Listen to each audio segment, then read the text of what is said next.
Does exercise help in reducing stress? A great question. And the answer is, it depends. That's often the answer to many a great question. It depends. Depends on what kind of exercise. And that's a question for later on to answer directly. But for this, does exercise help in reducing stress?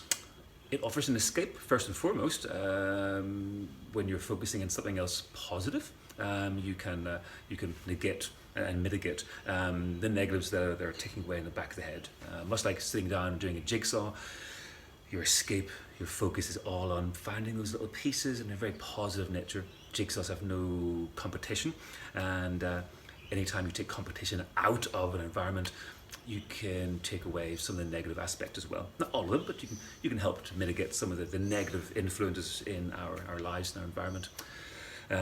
So if we use exercise and movement as a form of escape to focus on the positives, and that can be quite helpful. It can help keep the excitement high, it can help to keep that focus high, and to keep those little interim achievements quite high. I like to program my gym routines for myself and clients in chunks of 4 to 6 weeks.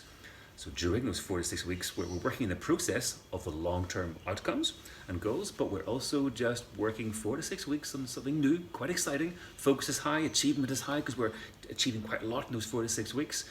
And that can help just to keep those negatives at bay, and much like a jigsaw, we're working on those little tiny pieces at a time to build that bigger picture gradually and gradually.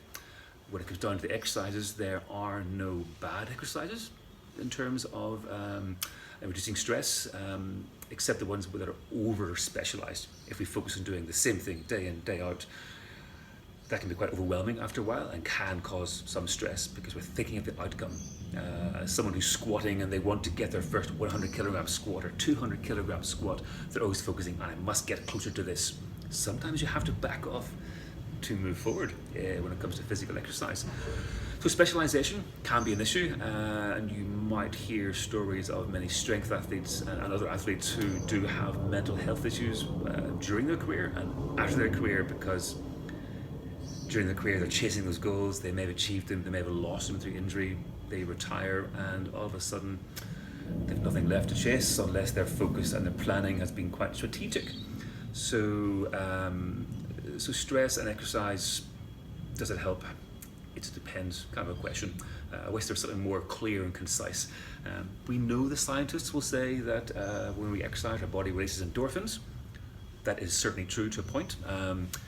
Eating food is good for us. But that's a big subject there. There's lots of things you can't eat. You can eat too little, you can eat too much, you can eat too much the wrong kind of thing, and that can lead to the wrong kind of outcomes. So much like eating is healthy, exercise is healthy, but we got to get the right ingredients and the right volume as well. I wish there was more of a clear, concise answer there, but in regards to the kind of exercise and efforts, we'll get to that in a further question and answer. Any questions about this one, just feed them my way and I'll love to answer them.